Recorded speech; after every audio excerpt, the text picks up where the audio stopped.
beyond the reach of imperial borders, where grasslands stretched without division or wall. Decisions were made in silence. Riders passed low fires at dusk, their movements steady, their intent unreadable. Horses were not possessions. They were extensions of thought, trained for speed, for distance, for war. Settlements came and went with the seasons, but alliances lingered, negotiated with gesture and oath more than with law. There was no court, no capital, only gatherings, councils, and the weight of reputation. The Huns watched more than they spoke, and when they moved, it was with precision, not chaos. Before Attila was feared, he was understood, as someone shaped by this world, not separate from it. What followed was not sudden, it was the outcome of preparation. Long before Attila, the world was already breaking. Empires trembled, and the horsemen of the East were watching. In the dying light of the 4th century, the empire stretched across 3 continents like a wounded giant, its limbs twitching with the memory of former strength. From Hadrian's Wall in Britain to the cataracts of the Nile, from the Atlantic shores of Spain to the desert fortresses of Mesopotamia, imperial eagles still cast their shadows over 100 million souls. Yet anyone with eyes to see could recognize that this vast dominion was no longer the invincible machine that had once devoured kingdoms and reshaped continents according to its will. 8 centuries of imperial endurance were fracturing along fault lines that no amount of imperial will could repair. In 285 AD, Emperor Diocletian had acknowledged what many had long suspected. The civilized world had grown too vast, too complex, and too troubled for any single man to govern effectively. His division of the empire into eastern and western halves, each ruled by its own Augustus with subordinate Caesars, had been intended as a solution to administrative overstretch. Instead, it had institutionalized the fragmentation that would ultimately destroy unity forever. By the middle of the 4th century, these 2 halves had developed into distinct entities with their own armies, their own bureaucracies, and increasingly, their own interests. Western territories, including modern Italy, France, Spain, Britain, and parts of Germany and the Balkans, answered to Ravenna after the Eternal City itself became too dangerous. From Constantinople's magnificent walls, Eastern emperors governed Greece, Anatolia, the Levant, and Egypt, lands that were generally more prosperous, more defensible, and less troubled by barbarian incursions. Among the most visible signs of imperial decline was a military crisis that plagued both empires. Legendary legions that had once marched from victory to victory across 3 continents were now shadows of their former selves. Recruitment had become increasingly difficult as citizens grew reluctant to serve in armies that offered little glory and enormous danger. Gone was the professional military class that had been the backbone of imperial expansion, replaced by barbarian federati, allied tribes who served in exchange for land, money, and the promise of citizenship. More than just a change in recruitment policy, this transformation from a citizen army into a barbarian mercenary force reflected fundamental demographic and economic changes reshaping the empire from within. Urban centers that had been the glory of civilization were declining as trade routes became unsafe and economic production shifted from manufacture to subsistence agriculture, with land going out of cultivation and commerce contracting. Tax revenues that had supported the massive bureaucracy and military establishment were steadily eroding. Compounding these economic pressures was a monetary crisis that had been building for generations. Silver content in coins had been steadily debased as emperors struggled to finance their armies and bureaucracies with inadequate resources. Inflation had made imperial currency nearly worthless in many regions, forcing a return to barter systems that further disrupted long-distance trade. Sophisticated economic networks that had once linked Britain with India and Spain with China were fragmenting into localized systems that could barely support their own populations. Perhaps most troubling of all was a spiritual crisis that gripped the civilized world.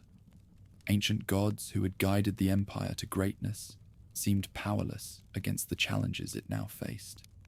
Christianity's rise, while providing new sources of meaning and community for many, had also undermined traditional religious foundations of imperial authority. Christian emperors could no longer claim divine status in the old manner, while Christian subjects increasingly looked to bishops and saints rather than emperors for guidance and protection. Even as the empire struggled with these internal challenges, external pressures were mounting that would ultimately prove decisive in determining its fate. Along the northern and eastern frontiers, barbarian peoples were stirring with an energy and ambition that imperial diplomats and generals found increasingly difficult to contain or channel. Far from the primitive tribes that earlier generations had encountered, these were sophisticated warrior societies that had learned much from their contacts with civilization while retaining their own military traditions and social structures. Gothic peoples had been among the first to demonstrate the new realities of barbarian power. Originally dwelling north of the Black Sea, they had divided into two main groups: the Visigoths in the west and the Ostrogoths in the east. Both groups had developed formidable military capabilities through centuries of warfare, with neighboring tribes and occasional conflicts with imperial forces. Siege techniques and weaponry from the civilized world now served their purposes, while they maintained their traditional mobility and fierce warrior culture. Dwelling in the regions that would later be called Poland and Eastern Germany, Vandals had similarly evolved from simple raiders into an organized confederacy capable of coordinated military action across vast territories. Skill in both land and naval warfare would later enable them to conquer North Africa and establish a kingdom that would challenge imperial control of the Mediterranean for over a century. Along the Rhine frontier, Franks, Alemanni, and other Germanic tribes had maintained contact with civilization for centuries, sometimes as enemies, sometimes as allies, but always as independent peoples with their own goals and ambitions. Military and administrative techniques from the empire had been absorbed by these tribes while they developed their own distinctive forms of organization that combined traditional warrior values with the practical needs of governing settled populations. Controlling vast territories north of the Caucasus, Alans, a nomadic people related to the Sarmatians, had developed cavalry techniques that rivaled those of any contemporary military force. Superior horsemanship and mobility made them formidable opponents in open battle, while their nomadic lifestyle made them nearly impossible to defeat through traditional methods of campaign and occupation. But it was from the vast steppes beyond the edges of the known world that history's greatest challenge to imperial power would emerge, in endless grasslands that stretched from the Ural Mountains to the Pacific Ocean. Nomadic peoples had been developing military and organizational capabilities that would soon transform the balance of power across the entire Eurasian landmass.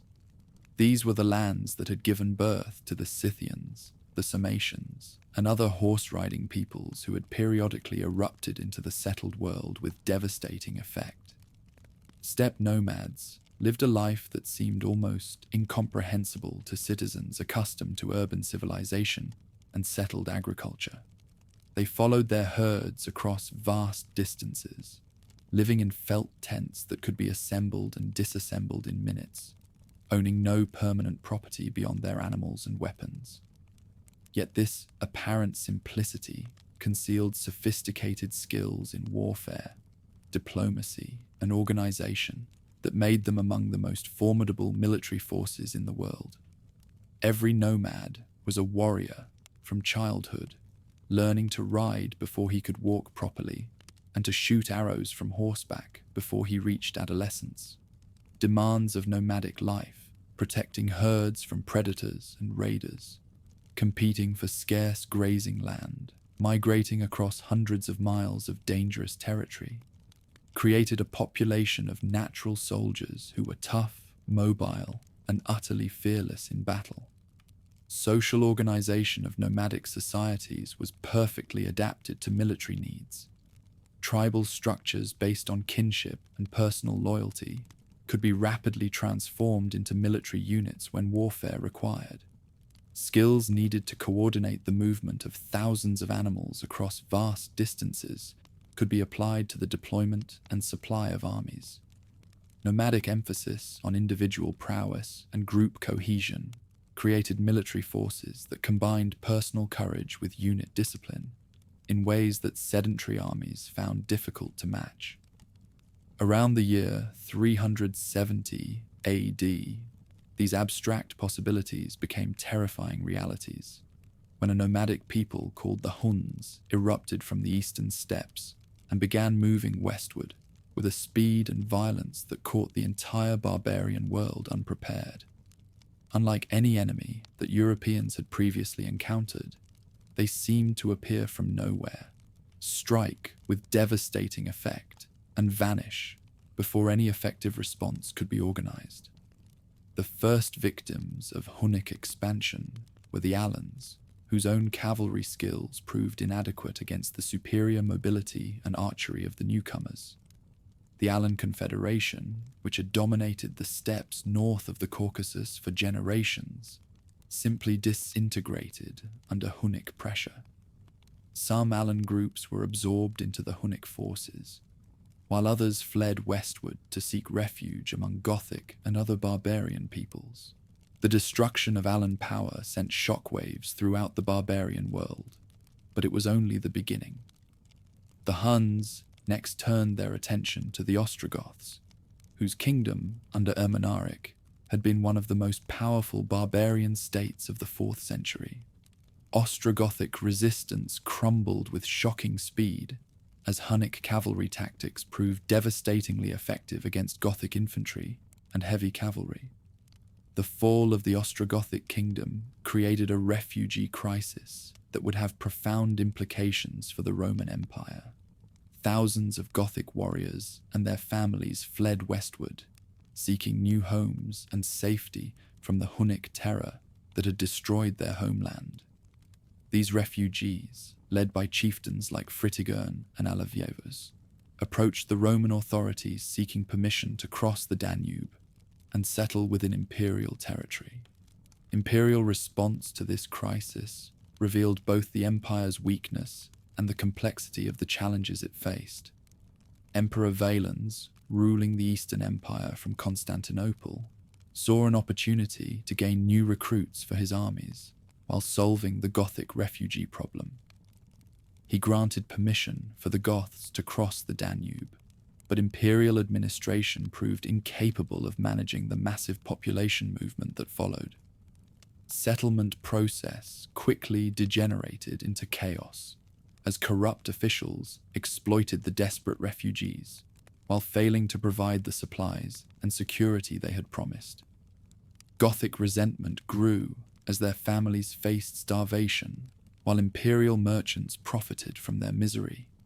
When fighting finally broke out between Gothic refugees and imperial forces, it escalated rapidly into a full-scale war that would demonstrate the vulnerability of the military system.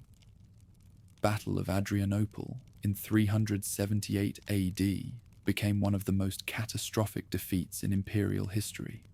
Emperor Valens led a large army against Gothic forces that had been joined by other barbarian groups and some disaffected troops. Fighting began with a cavalry charge that was repulsed by Gothic spearmen, but the decisive moment came when additional Gothic cavalry forces arrived on the battlefield and struck the imperial army in the flank. Imperial defeat was so complete that it shocked the entire ancient world.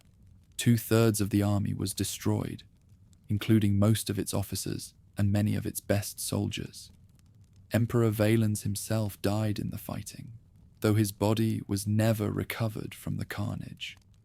Eastern military power was shattered, leaving vast territories defenseless against further barbarian incursions. Aftermath of Adrianople demonstrated how completely the balance of power had shifted between civilization and the barbarian peoples. New Eastern Emperor Theodosius I was forced to negotiate a treaty with the Goths that granted them federate status within the empire, essentially recognizing them as an autonomous people who would provide military service in exchange for territory and subsidies. This agreement established a precedent that would be repeated throughout the empire, as imperial weakness forced accommodation with barbarian strength. Yet even as these dramatic events unfolded in the Balkans, Huns themselves remained largely mysterious to imperial observers. Classical historians like Ammianus Marcellinus struggled to describe a people whose lifestyle and customs seemed to defy understanding. Huns were portrayed as inhuman monsters who lived on horseback, ate raw meat, and knew nothing of agriculture or settled life. These descriptions, while obviously exaggerated, reflected the genuine incomprehension with which citizens viewed a nomadic society so different from their own urban civilization. Reality of Hunnic society was far more complex than imperial stereotypes suggested. Huns had developed sophisticated political and military institutions that enabled them to coordinate the activities of numerous tribal groups across vast territories. Their leaders, known as kings or chiefs, possessed real authority that was based on military success, diplomatic skill, and the ability to distribute wealth among their followers. Their way of war merged age-old adaptability with fresh strategies designed to outmaneuver more static enemies. Composite bows, crafted from horn, wood, and sinew, could drive arrows through imperial armor at ranges that standard weapons could not match. Mobility allowed them to choose when and where to fight, avoiding unfavorable engagements while concentrating overwhelming force at decisive points. Perhaps most importantly, Huns had learned to use terror as a weapon of war. Sudden appearances, brutal treatment of captured enemies, and apparent invincibility created psychological effects that often proved more decisive than their actual military capabilities. Cities surrendered without siege, armies fled without fighting, and entire peoples abandoned their homelands rather than face Hunnic attack. Under leaders like Uldin and later Charaton, Huns began to establish more permanent bases along the Danube frontier, transforming from nomadic raiders into a regional power that could not be ignored by imperial diplomacy. These early Hunnic leaders learned to play politics, sometimes allying with one faction against another, sometimes threatening invasion unless tribute was paid, always maintaining the initiative in their relationships with imperial authorities. The Roman response to the Hunnic emergence revealed the strategic confusion that plagued imperial policy during this period. Sometimes Roman generals hired Hunnic warriors as mercenaries against other barbarian enemies. Sometimes they attempted to organize coalitions of barbarian peoples against Hunnic expansion. Sometimes they simply paid tribute and hoped that Hunnic attention would be directed elsewhere.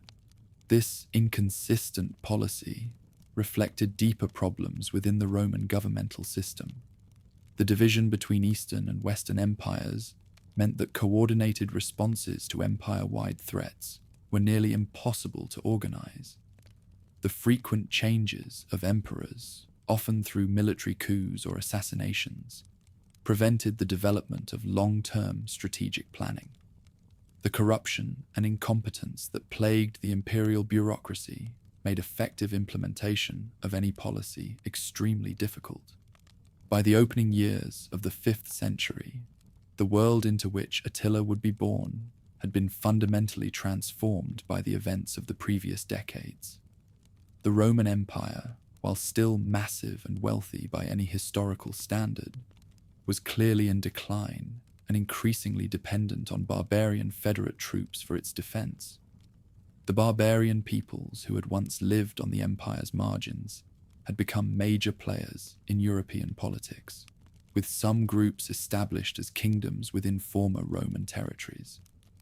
Most significantly, the Huns had emerged as the dominant military power in Eastern Europe, controlling territories that stretched from the Caucasus to the Carpathians, and exercising influence that extended far beyond their direct rule. The nomadic confederation that they had created was unlike anything that had previously existed in European history, a mobile empire that could project power across vast distances while remaining largely immune to the counterattacks that had eventually destroyed other barbarian kingdoms. The stage was set for the emergence of a leader who could harness this unprecedented concentration of nomadic power and direct it toward goals that would shake the foundations of the civilized world. The child who would become known as Attila the Hun was about to be born into a world where traditional boundaries between civilized and barbarian, settled and nomadic, had already begun to dissolve. The empire that had once seemed eternal was discovering its mortality, while peoples who had once seemed primitive were demonstrating capabilities that would reshape the map of Europe. From the dying edges of empire they came, riders with no thrones to serve, no cities to protect, and no dread of the grave. In the courts of Ravenna and Constantinople, emperors counted their gold and wondered how much it would cost to buy another year of peace. On the endless steppes beyond the Danube, a new generation of nomadic leaders was learning to read the weakness of settled peoples and to dream of conquests that would dwarf anything their ancestors had accomplished. The world was waiting, though it did not yet know it, for the coming of the Scourge of God. Before he was a scourge, he was a student, raised in a world of blood oaths, horse lords, and imperial tribute. Into this world of shifting allegiances and crumbling frontiers, sometime around 406 AD, two brothers were born who would reshape the destiny of Europe. Attila and Bleda emerged as heirs to a nomadic confederation that had already proven its ability to terrorize empires. Yet their inheritance was far more complex than simple military might. They entered a world where the balance between civilization and barbarism had been fundamentally altered, where gold flowed from treasuries to nomadic camps, and where the ancient certainties that had governed relations between the empire and the steppes no longer applied. Growing up in the shadow of their uncle Rua, known to imperial authorities as Rugila, both boys learned that leadership among the Huns required far more than traditional nomadic skills. While other children of the steppes mastered horsemanship and archery, the brothers received an education that encompassed the arts of diplomacy, the complexities of politics, and the delicate calculations required to extract maximum advantage from the weakness of settled peoples. Under Rua's guidance, their confederation had evolved from a loose alliance of raiding tribes into something approaching a primitive state, with permanent diplomatic relationships, regular tribute arrangements, and increasingly sophisticated administrative structures. Rua himself represented a new type of nomadic leader, one who understood that the greatest victories could be won without ever drawing a sword. Since assuming leadership of the nomadic alliance around 420 AD, he had transformed the relationship between his people and the empire from sporadic raiding to systematic exploitation. Where earlier Hun leaders had sought quick plunder and withdrawn to the steppes, Rua established a permanent presence along the Danube frontier that forced both Eastern and Western authorities to treat him as an equal, rather than a barbarian nuisance. Central to Rua's strategy was his sophisticated understanding of imperial weaknesses and divisions. Authorities in Constantinople and Ravenna were so focused on their mutual rivalry that they often failed to coordinate their responses to external threats. Rua learned to play one empire against the other, offering his services as an ally to whichever side offered better terms, while threatening devastating raids against those who proved insufficiently generous. His negotiations with diplomats revealed a shrewd intelligence that had absorbed lessons from decades of interaction with administrative practices. Under Rua's leadership, Hun military organization had evolved far beyond traditional nomadic raiding patterns. While maintaining the mobility and archery skills that made Hun warriors so formidable, the alliance had begun incorporating siege techniques, engineering knowledge, and tactical innovations learned from defeated enemies and allied contingents. Deserters and Gothic refugees brought expertise in siege warfare and urban assault that complemented traditional strengths in open battle and psychological warfare. Most significantly, Rua had established the principle that the empire should pay regular tribute to ensure Hun neutrality. This represented a fundamental shift in the relationship between the steppes and the settled world, transforming the Huns from external raiders into a regional power that demanded recognition and compensation for maintaining peace. Gold flowed northward across the Danube in increasing quantities, funding the expansion of military capabilities while creating economic dependencies that made peaceful relations essential for survival. For young princes, this environment provided an education in power that few rulers of any era would match. They learned to read the subtle signs of weakness, to distinguish between genuine military threats and diplomatic bluffs, and to calculate the precise amount of pressure required to extract concessions without provoking desperate resistance. Their uncle's court became a laboratory for studying the psychology of settled peoples, where ambassadors, Gothic refugees, and Alan allies provided daily lessons in the hopes, fears, and limitations of non-nomadic societies. Sources suggest that both siblings may have spent time as hostages in courts, a common diplomatic practice that served multiple purposes for both sides. Such arrangements provided guarantees of good behavior, while offering young barbarian nobles exposure to customs, languages, and administrative practices. If these accounts are accurate, the heirs would have received educations that few citizens of their generation could match, learning Latin and possibly Greek, studying law and military science, and observing firsthand the internal divisions and weaknesses that plagued governance. Whether through formal hostage arrangements or less structured diplomatic contacts, both princes clearly acquired sophisticated knowledge of politics and society that would prove invaluable in their later careers. The younger brother, in particular, developed an understanding of psychology that enabled him to manipulate fears and ambitions with devastating effectiveness. His later negotiations with representatives would demonstrate not just intelligence, but a deep appreciation for the cultural assumptions and political pressures that shaped decision-making. As the siblings matured, differences in their personalities and approaches to leadership became increasingly apparent. Bleda, the elder, seemed more inclined toward traditional nomadic values and military solutions to political problems.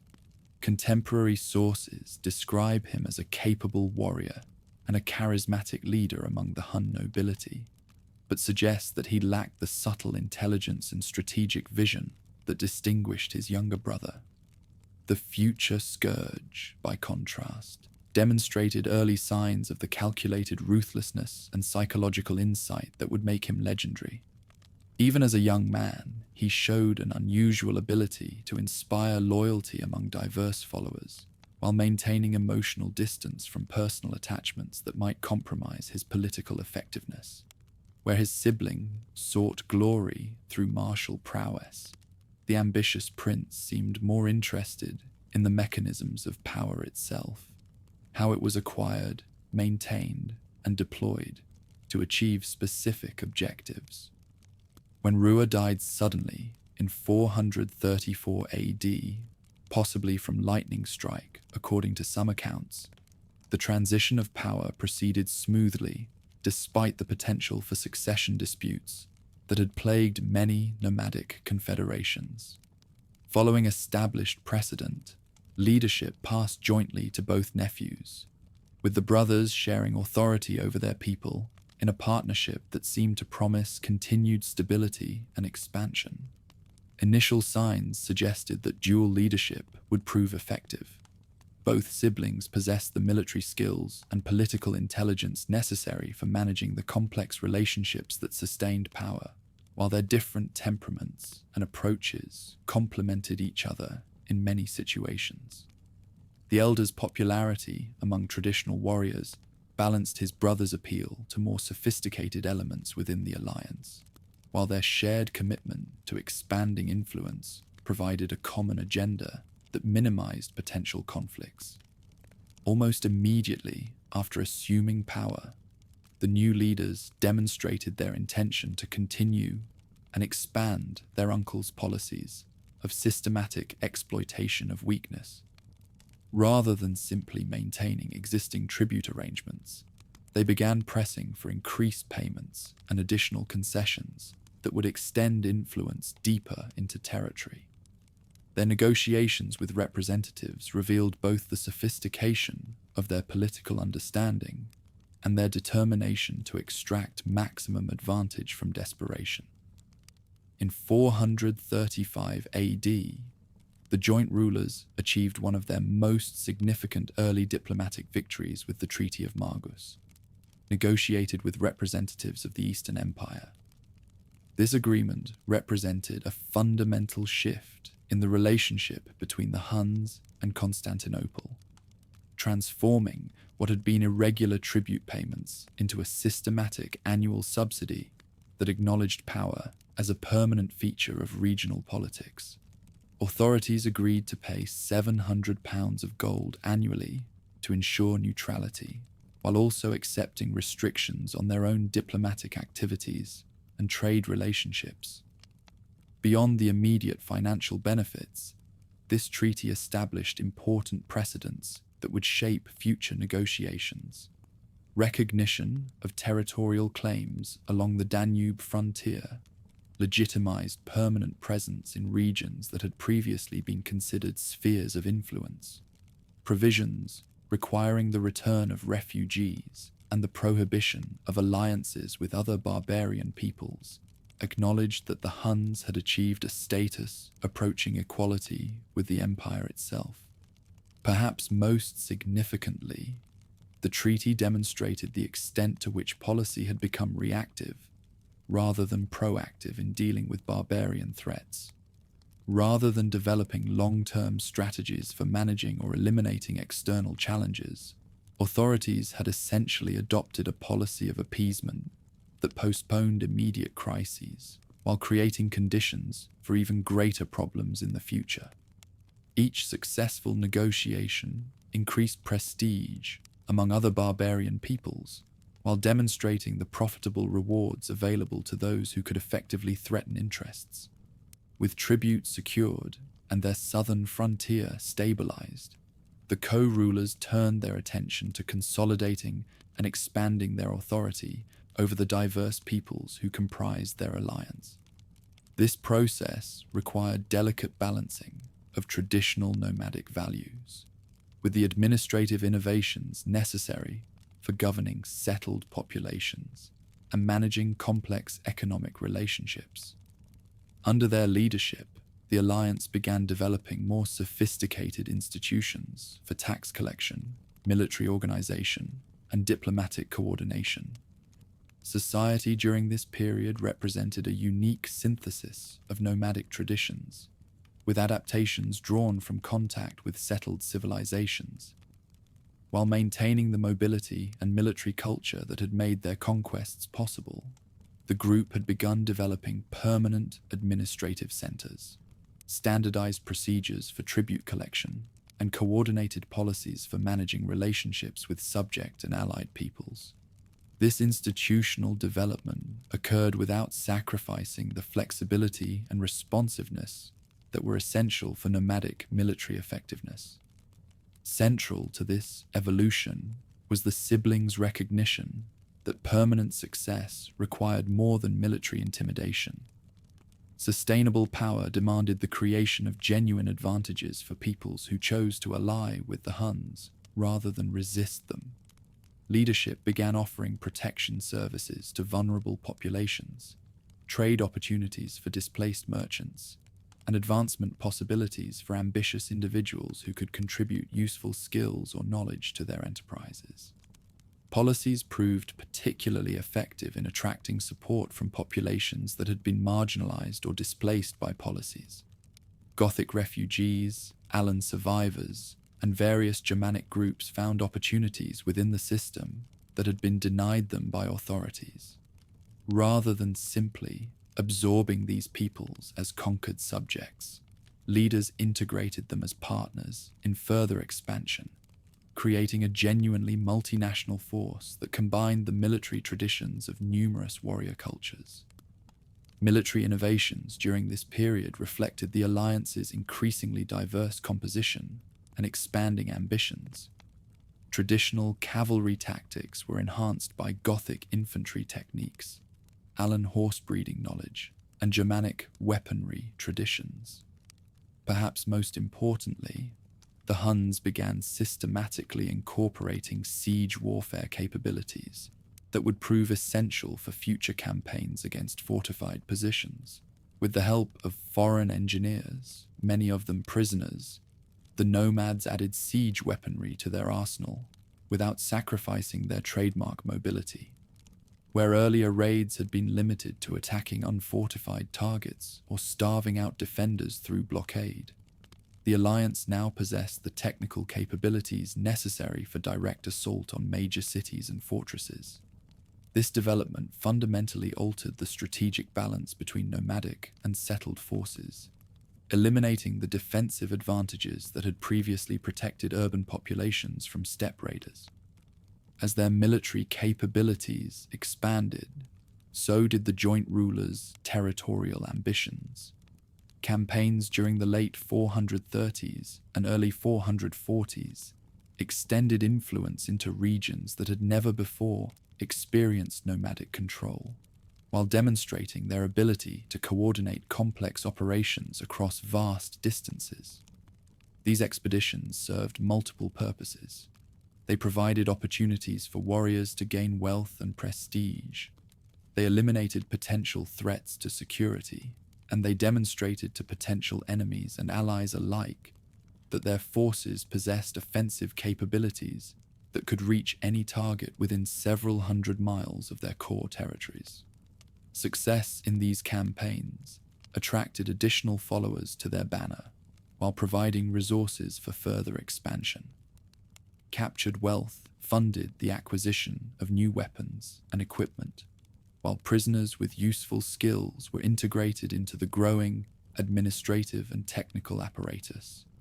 Most importantly, each victory enhanced the psychological impact of threats against future targets, often making actual military action unnecessary, as intimidated opponents chose submission over resistance. Even as external successes accumulated, tensions within the dual leadership arrangement were beginning to emerge.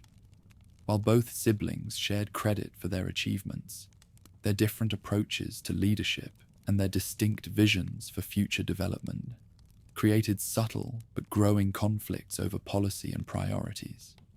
These differences remained manageable as long as expansion continued and spoils remained abundant. But they established patterns of disagreement that would eventually prove irreconcilable. The elder's preference for traditional nomadic values and his close relationships with conservative elements within their forces sometimes conflicted with his siblings' more ambitious plans for institutional development and territorial expansion. Where the traditional warrior saw their alliance as an enhanced version of traditional nomadic society, The visionary increasingly envisioned something approaching a nomadic empire that could compete directly with settled powers on their own terms. These philosophical differences were complicated by practical questions about resource allocation and strategic priorities. The martial leader favored continued raids and tribute extraction that provided immediate benefits for the traditional warrior elite, while his brother showed greater interest in long-term investments in administrative infrastructure and technical capabilities that might not pay dividends for years or decades. Their different personalities and leadership styles also created distinct factions within their forces, with some supporters preferring the elders' more accessible and traditional approach, while others were attracted to the younger prince's visionary intelligence and ruthless effectiveness. By the early 440s, observers both within and outside their domain were beginning to recognize that the dual leadership arrangement was creating tensions that might eventually require resolution. While both siblings remained committed to expansion and neither showed any inclination toward open conflict, their competing visions for the future were becoming increasingly difficult to reconcile through compromise and consultation. The question was not whether these tensions would eventually reach a breaking point, but rather when and how the inevitable crisis would unfold. Still, for the moment, the peace remained fragile but functional. Their forces continued expansion under joint leadership, tribute continued to flow across the Danube, and both princes seemed content to postpone fundamental questions about their ultimate direction.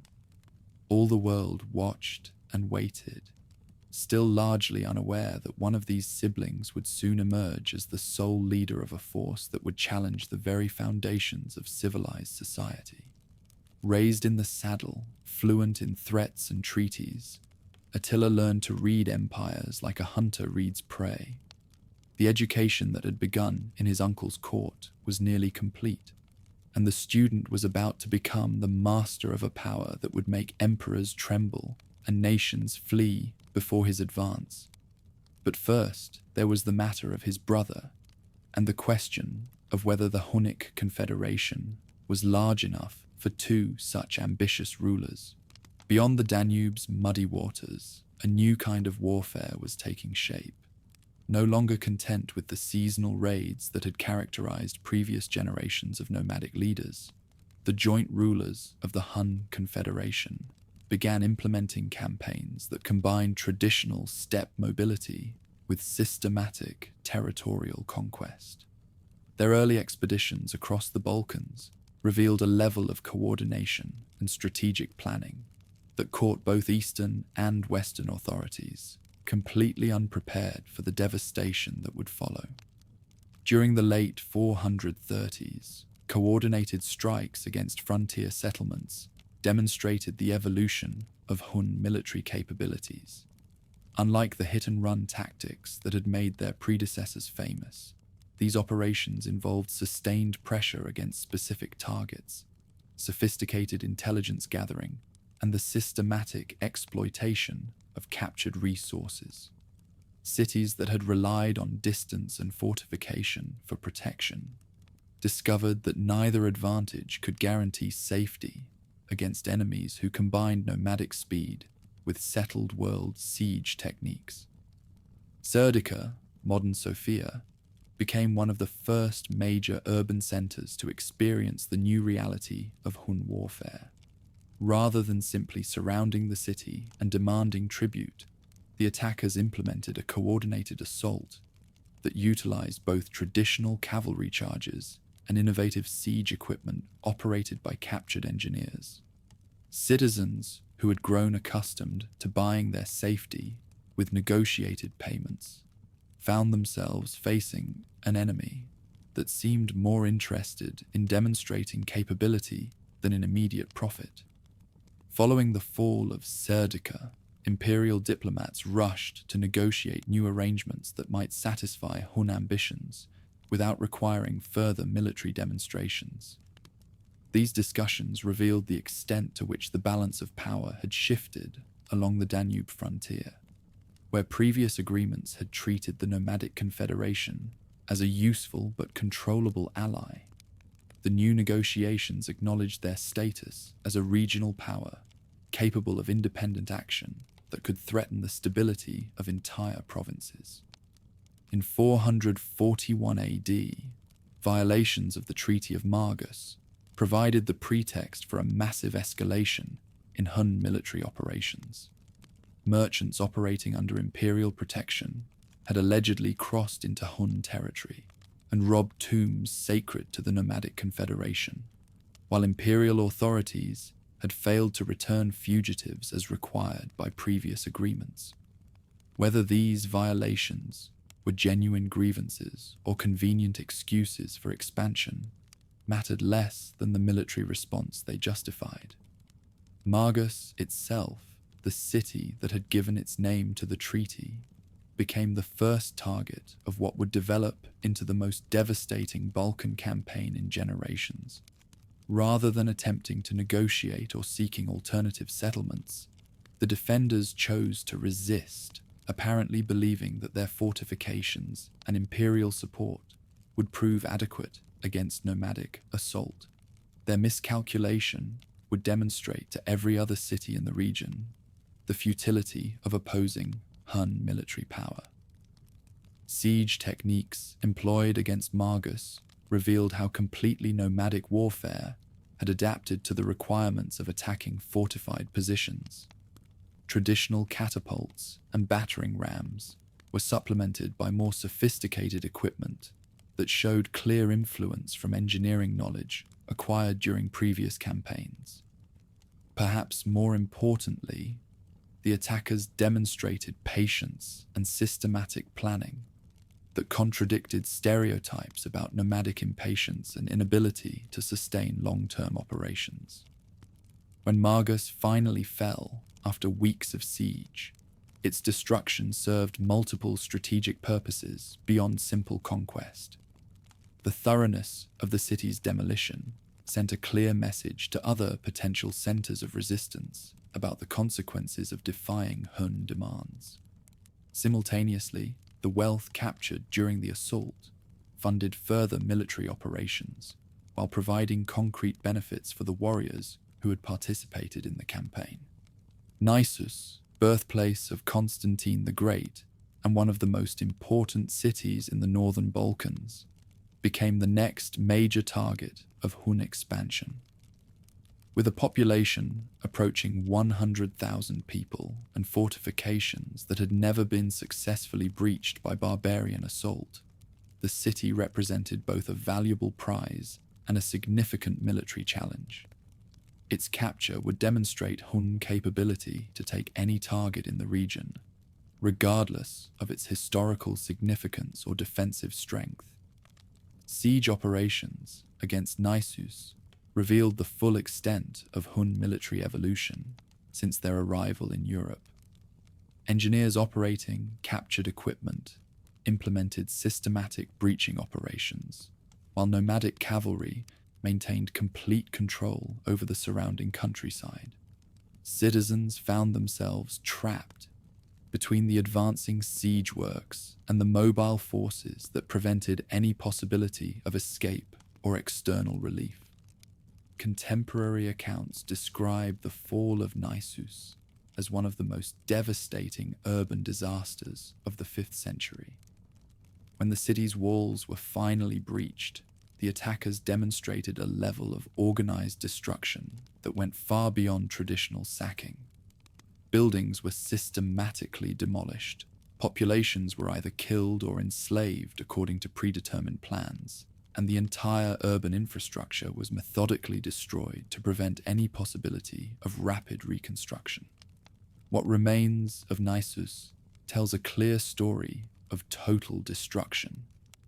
Layers of ash and debris from this period suggest that the city was not merely conquered, but effectively erased as a functioning urban center.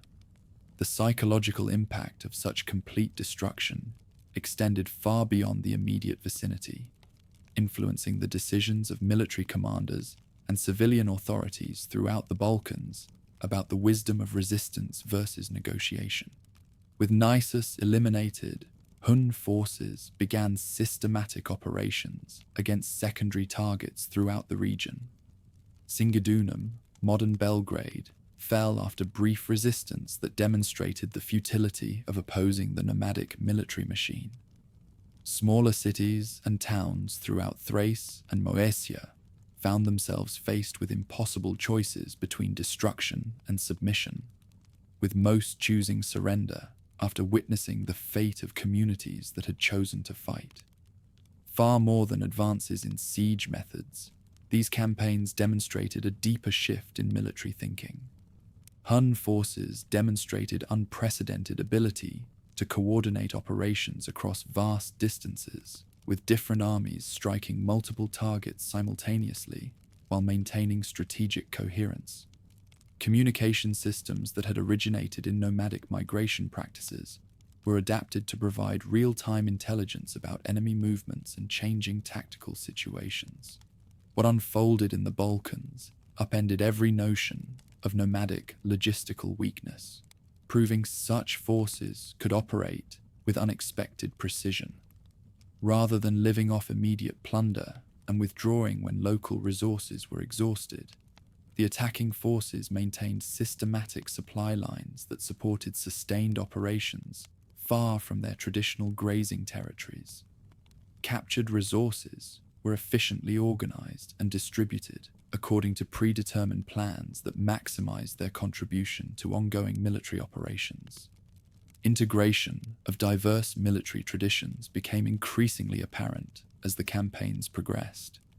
Traditional Hun archery and cavalry tactics were supplemented by Gothic infantry formations, Allan reconnaissance techniques, and engineering knowledge derived from captured specialists. Rather than simply adding these elements to existing structures, the Confederation had developed hybrid tactical systems that maximized the advantages of each component while minimizing their individual limitations. Perhaps most significantly, the campaigns revealed sophisticated understanding of imperial psychology and decision-making processes.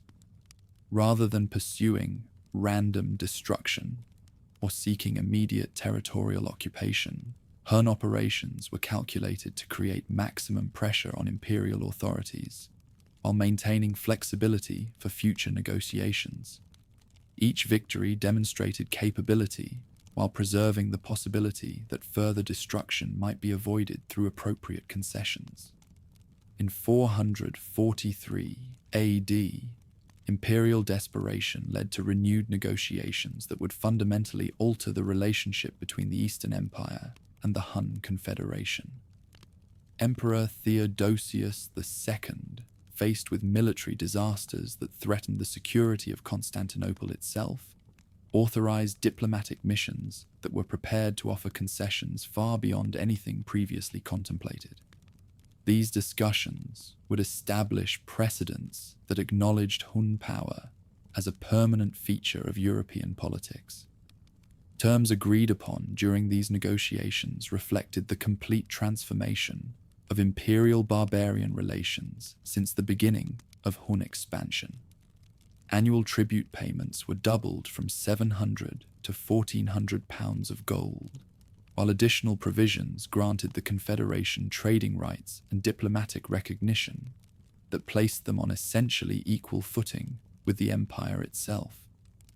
Imperial authorities also agreed to evacuate a strip of territory south of the Danube, creating a buffer zone that acknowledged Hun territorial sovereignty. Beyond immediate financial concessions, the new agreements included provisions that revealed imperial acceptance of Hun political legitimacy. Diplomatic protocols established permanent channels for communication between Constantinople and the Hun leadership, while trade arrangements created economic relationships that went far beyond simple tribute extraction. These institutional innovations transformed the Confederation from an external threat into a recognized neighbor, whose interests required ongoing consideration in imperial policymaking. Implementation of the new tribute arrangements required significant changes in imperial fiscal policy. The doubled payments represented a substantial portion of total governmental revenues, forcing reductions in other expenditures and creating economic pressures that affected every aspect of imperial administration. Citizens throughout the Eastern Empire found themselves bearing increased tax burdens, specifically designed to fund payments to their former enemies. More troubling for long-term imperial stability, the success of Hun pressure tactics encouraged other barbarian groups to adopt similar approaches to extracting concessions from imperial authorities. Vandal raids in North Africa, Gothic pressures along other frontier regions, and various smaller tribal movements all gained inspiration from the demonstration that systematic military pressure could produce substantial and permanent benefits from imperial weakness. During this period of external triumph, internal tensions within the Hun leadership structure were approaching a critical point. While both rulers had shared credit for military victories and diplomatic successes, their fundamental disagreements about future directions were becoming increasingly difficult to manage through consultation and compromise.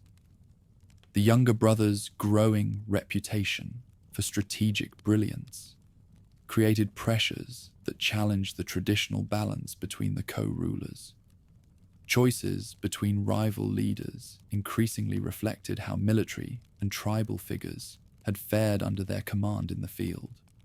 Those who had participated in siege operations showed increasing admiration for innovative tactical thinking, while others who preferred traditional nomadic warfare maintained loyalty to more conventional approaches. These factional divisions threatened to undermine the unity that had made Hun expansion possible.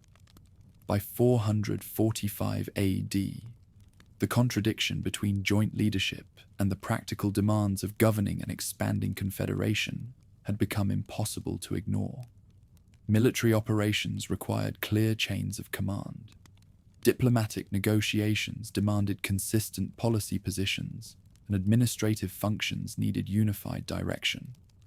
The system that had worked adequately during the early years of their rule was proving inadequate for managing the complex entity that their success had created. Circumstances surrounding the death of the elder brother remain unclear, though contemporary sources suggest that family tensions had reached a breaking point by the spring of 445. Whether through assassination, accident, or natural causes, his elimination resolved the leadership crisis in a manner that consolidated all authority in the hands of his younger sibling. The future Scourge of Europe was now free to implement his vision without the constraints of shared power. Consolidation of sole authority occurred with remarkable speed and efficiency. Supporters of the deceased ruler were either eliminated, exiled, or absorbed into the new power structure according to their usefulness and reliability. Military commanders who had shown preference for traditional approaches found themselves replaced by officers whose loyalty was guaranteed by personal obligation rather than traditional clan relationships. Administrative positions were filled by individuals whose advancement depended entirely on continued service to the new regime. Transformation of Hun society under unified leadership reflected the ambitious vision that had been developing throughout the years of shared rule. Traditional nomadic structures were systematically reorganized to support the requirements of governing an increasingly diverse population spread across vast territories. While maintaining the mobility and military effectiveness that had made expansion possible, the Confederation began developing institutional capabilities that approached those of settled civilizations. Consolidating authority under a single leader led to immediate strides in how operations were planned and executed. Command structures were simplified and clarified, eliminating the consultation requirements that had sometimes slowed decision-making during critical moments. Intelligence gathering became more systematic, while logistical planning achieved new levels of sophistication that supported operations at greater distances and for longer durations than had previously been possible. The unification of leadership also reshaped diplomacy, changing the way imperial powers engaged with their counterparts. Rather than negotiating with representatives of a joint regime whose policy positions might change through internal consultation, imperial diplomats now faced a single authority whose decisions were final and whose commitments could be relied upon. This clarity actually improved the prospects for stable agreements, even as it concentrated unprecedented power in the hands of one individual. With his brother dead and his rivals kneeling, the sole ruler no longer rode as a warlord. He rode as a sovereign. The campaigns that had begun as extensions of traditional nomadic raiding had evolved into systematic conquest operations that threatened the foundations of imperial power. Cities that had stood for centuries were learning to calculate the cost of resistance versus the price of submission. Kings who had never feared barbarian assault were discovering that the rules of engagement had fundamentally changed. Standing at the height of his power in 445 AD, the master of the Hun Confederation commanded resources and capabilities that dwarfed those available to any previous nomadic leader. Gold flowed into his treasury from imperial tribute and conquered cities, while his armies combined the military traditions of a dozen different peoples into a force that no contemporary power could match. The foundations had been laid for conquests that would make his early campaigns seem like mere preparation for the devastation that was to follow. Smoke still rose from the ruins of Nisus when Attila turned his gaze eastward toward richer prizes. Constantine's great city, the new Rome that had never fallen to barbarian assault, beckoned like a jewel beyond the horizon. Between the nomadic camps along the Danube and the golden domes of Constantinople lay a landscape dotted with cities that had grown fat on centuries of imperial prosperity, their citizens confident that massive walls and distant emperors would protect them from the chaos consuming the world beyond their gates. In the spring of 447, the Hun king unleashed a campaign that would shatter this confidence forever. Unlike the methodical sieges that had characterized his earlier operations, this assault combined the speed of traditional nomadic warfare with the systematic destruction that had become his signature. Cities that might have held out for months against conventional enemies found themselves overwhelmed within days by forces that seemed to anticipate their every defensive measure. Philippopolis, modern Plovdiv, commanded the approaches to the strategic passes through the Rhodope Mountains. Its capture would open the road to Thrace and the approaches to the imperial capital itself. Citizens who had watched the destruction of distant cities with detached concern suddenly found enemy scouts appearing on the hills surrounding their homes, moving with the easy confidence of hunters who had already chosen their prey. Rather than attempt a prolonged siege, the attackers implemented a strategy that had been perfected during years of warfare against fortified positions. Diversionary assaults drew defenders to the walls, while specialized teams infiltrated the city through routes that had been identified by careful reconnaissance. When dawn broke over Philippopolis, its citizens discovered that their enemies were already inside their supposedly impregnable defenses. What followed became a template for the systematic reduction of urban resistance throughout the Balkans.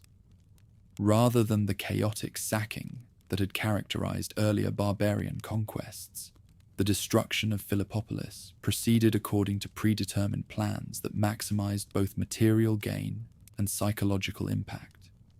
Specific buildings were targeted for preservation or demolition based on their strategic value, while populations were sorted according to their potential usefulness for future operations.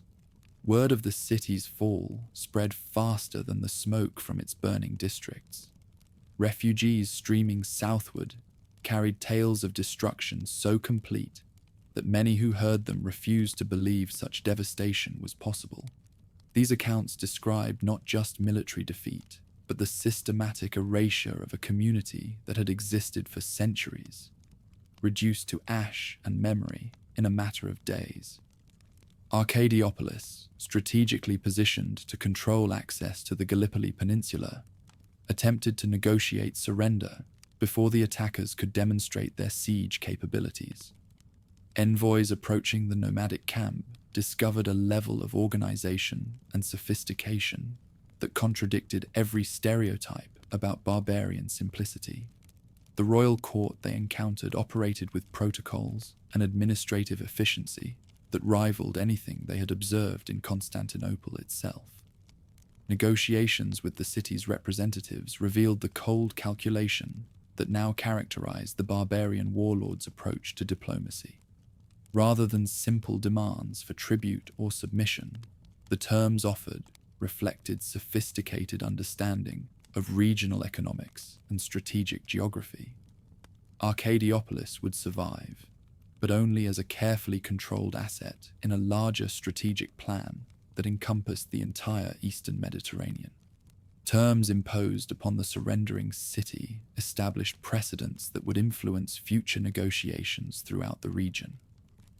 Beyond immediate tribute payments, the agreement included provisions for ongoing economic obligations, restrictions on military activities, and requirements for cooperation with nomadic administrative systems.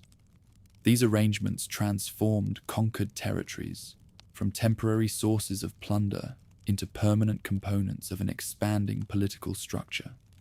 Success at Arcadiopolis opened the approaches to the most tempting prize of all.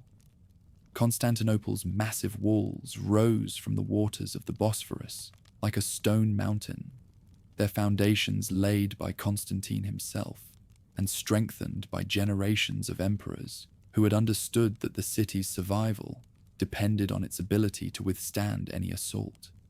Behind those walls lay wealth that dwarfed anything the nomadic confederation had previously encountered, accumulated through centuries of trade and taxation across 3 continents. Imperial authorities, watching the systematic reduction of their Balkan defenses, faced an impossible choice between military resistance and diplomatic accommodation. Emperor Theodosius II, whose reign had been characterized more by theological disputes than military campaigns, found himself confronting an enemy whose capabilities exceeded anything in his experience or that of his advisors.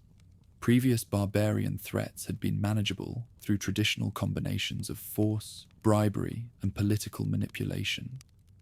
But the power now approaching his capital seemed immune to such conventional responses.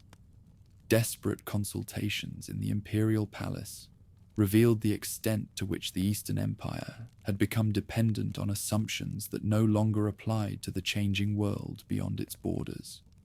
Military advisors who had spent their careers fighting other imperial armies or traditional barbarian raids struggled to develop strategies for confronting an enemy that combined nomadic mobility with sophisticated siege capabilities.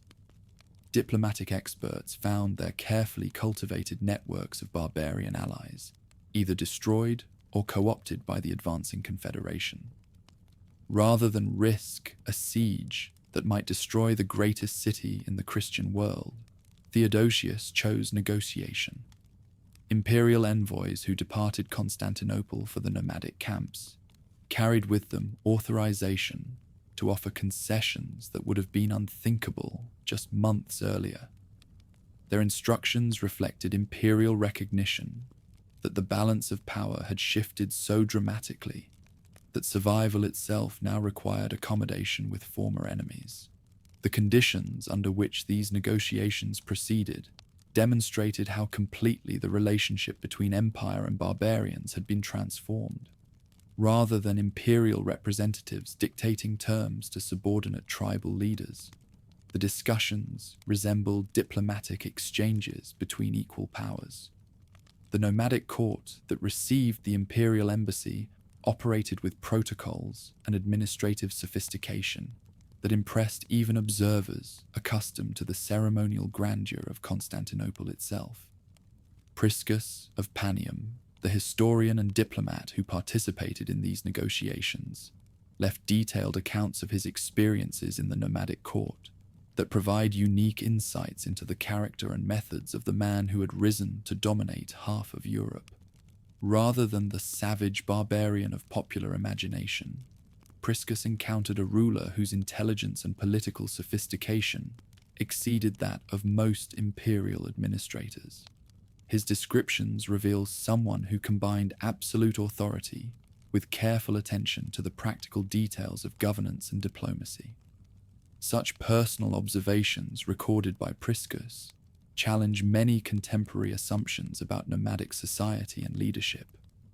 The royal residence, while mobile, incorporated elements of luxury and refinement that contradicted stereotypes about barbarian simplicity. Court ceremonies combined traditional steppe customs with innovations derived from contact with settled civilizations, creating hybrid institutions that reflected the Confederation's evolution from tribal alliance to regional empire. Most significantly, Priscus's accounts reveal the systematic intelligence gathering and strategic planning that characterized the conqueror's approach to regional politics. Rather than relying on intuition or traditional nomadic practices, decisions emerged from careful analysis of economic data, military capabilities, and political relationships that extended across the entire Eastern Mediterranean world. This level of administrative sophistication explained much about the unprecedented success of recent campaigns. Treaty negotiations that emerged from these diplomatic exchanges established terms that acknowledged the fundamental transformation of regional power relationships. When Emperor Theodosius II finally signed the agreement, the financial burden alone would have bankrupted smaller kingdoms. £6,000 of gold delivered immediately, with annual payments of £2,100 that represented nearly a tenth of the empire's entire budget. Beyond the crushing tribute, luxury goods would flow northward to the barbarian court. Silk garments, precious stones, and exotic spices that transformed nomadic camps into centers of unprecedented wealth. Worse than the financial hemorrhaging was the territorial humiliation that followed. For the first time in 1,000 years of imperial history, civilized territory was formally ceded to barbarian authority.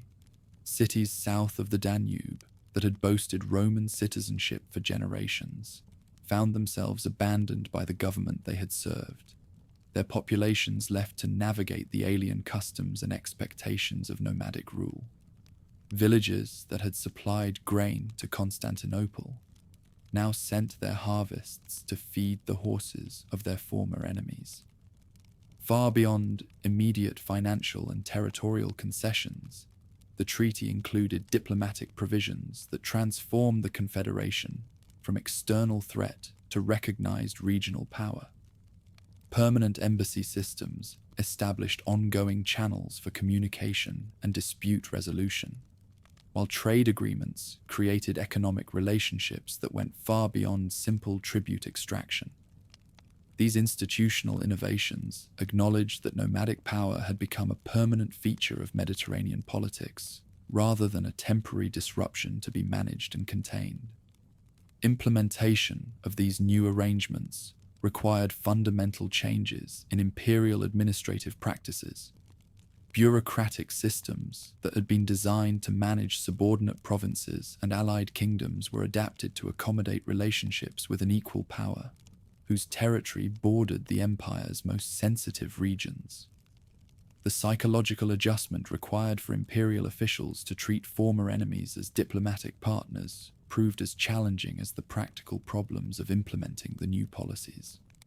Throughout the Eastern Empire, citizens struggled to comprehend the implications of their government's accommodation with barbarian power.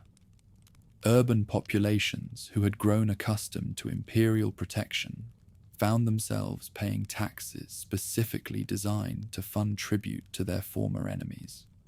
Rural communities discovered that their security now depended as much on nomadic goodwill as on imperial military capabilities. The certainties that had structured daily life for generations were dissolving under pressure from forces that most people barely understood. Success of the Eastern campaigns established Attila's reputation as a leader who could deliver concrete results through a combination of military capability and diplomatic skill. Warriors who had followed him gained wealth and status far beyond anything their fathers had imagined possible, while subject peoples discovered that cooperation with nomadic authority could provide benefits that imperial rule had never offered. These practical demonstrations of effective leadership strengthened his position within the Confederation, while attracting additional followers from across the barbarian world. With the Eastern Empire subdued and tribute flowing westward across the Danube, Attila commanded resources that dwarfed those available to any previous nomadic leader. His royal court along the Tisa River had evolved into a genuine capital city that attracted diplomats, merchants, and scholars from across the known world. The confederation he ruled now controlled territories that stretched from the Caucasus to the Rhine, encompassing populations and resources that rivaled those of the greatest civilizations. The changes made in this time reflected a nuanced understanding of how to hold together a sprawling, multi-ethnic population. Traditional nomadic leadership structures were supplemented by administrative systems derived from imperial models, creating hybrid institutions that combined the flexibility of steppe society with the organizational capabilities of settled civilizations. These innovations enabled effective governance of territories far larger and more complex than any previous nomadic confederation had attempted to control. For a moment, the sole ruler of the Hun Confederation was more emperor than the men who wore the crown. Imperial gold filled his treasury, imperial diplomats sought his favor, and imperial armies avoided confrontation with his forces. The tribute that flowed from Constantinople exceeded the revenues of most kingdoms, while the territories under his control encompassed some of the richest and most strategic regions in Europe. He had achieved something that no barbarian leader before him had ever accomplished: the systematic subordination of imperial power to nomadic authority through a combination of military capability and diplomatic brilliance. Standing at the pinnacle of his Eastern achievements in 450 AD, he commanded an empire that stretched from the Baltic to the Black Sea, united under his personal authority and sustained by tribute from the greatest city in the world. But even as these triumphs were being consolidated, his attention was already turning westward toward new challenges and opportunities. The Western Empire, weakened by internal divisions and external pressures, beckoned with the promise of conquests that might surpass even his Eastern achievements. The world was about to discover whether the methods that had subdued Constantinople could be applied with equal success to the ancient heart of imperial power in Italy itself. Winter had settled over the royal camp along the Tisa when an unexpected messenger arrived bearing a gift that would reshape the destiny of Europe. Princess Honoria, sister to Emperor Valentinian III and one of the most powerful women in the Western Empire, had smuggled a ring from her palace in Ravenna to the court of the man who had humbled the East.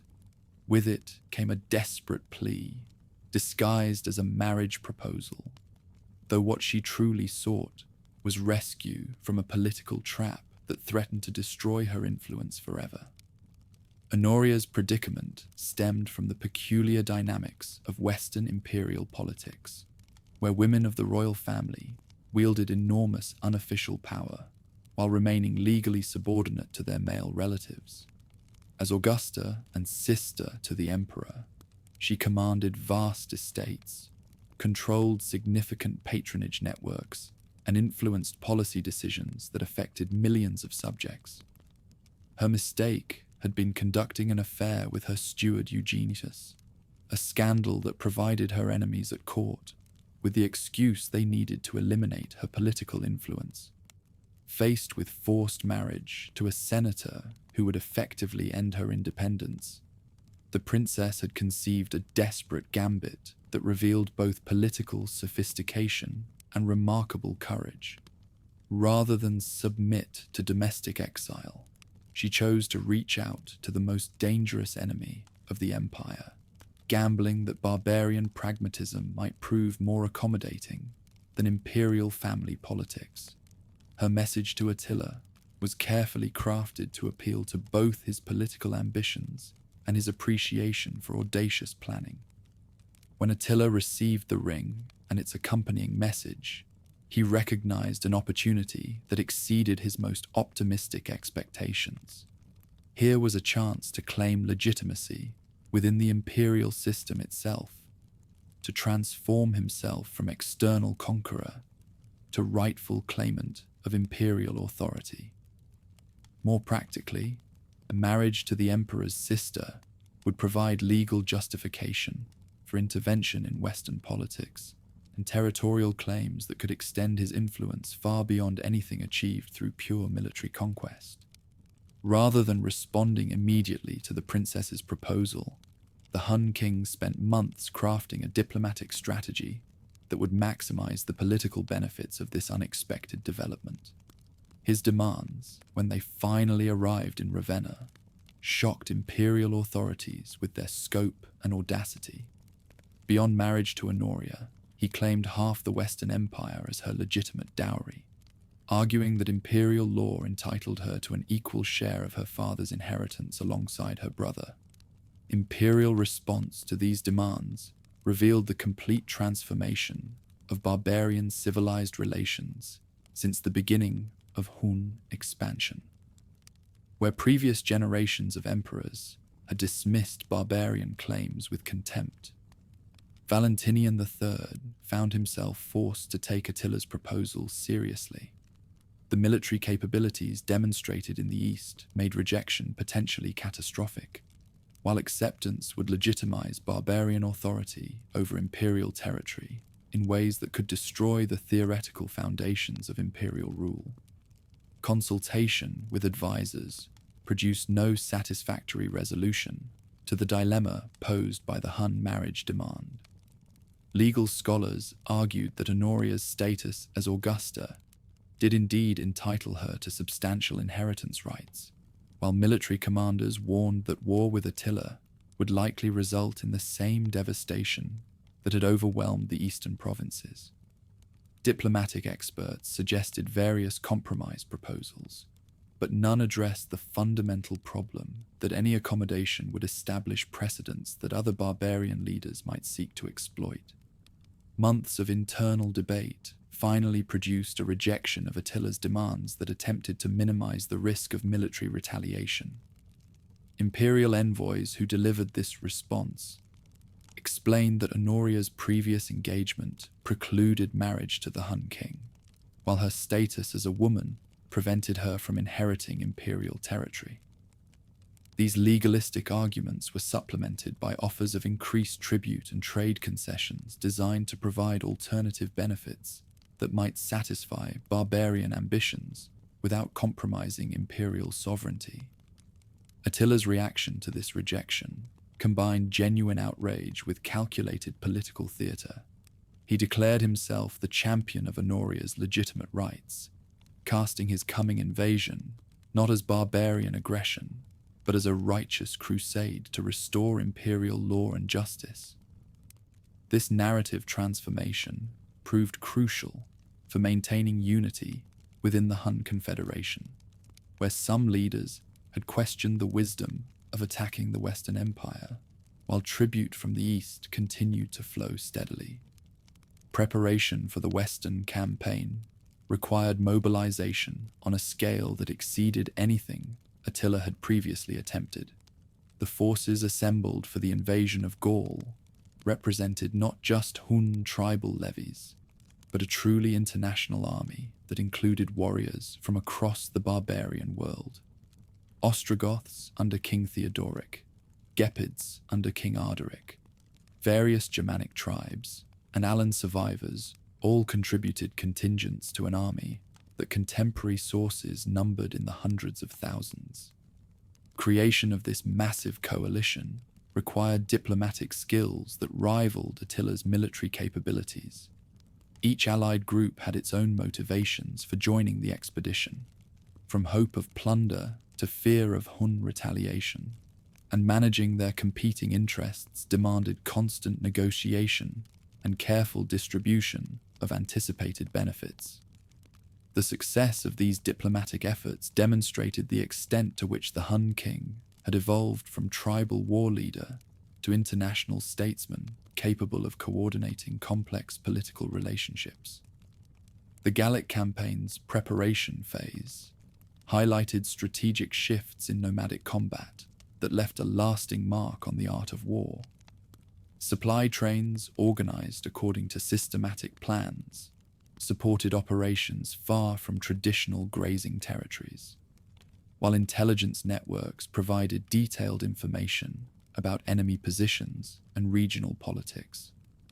Communication systems adapted from nomadic migration practices enabled coordination across vast distances that previous armies had found impossible to manage effectively. In early 451, this unprecedented force began moving westward across the Rhine, implementing an invasion strategy that combined traditional nomadic speed with systematic territorial conquest. Rather than random raiding or opportunistic plunder, the campaign followed predetermined objectives that reflected sophisticated understanding of Western political geography and military capabilities.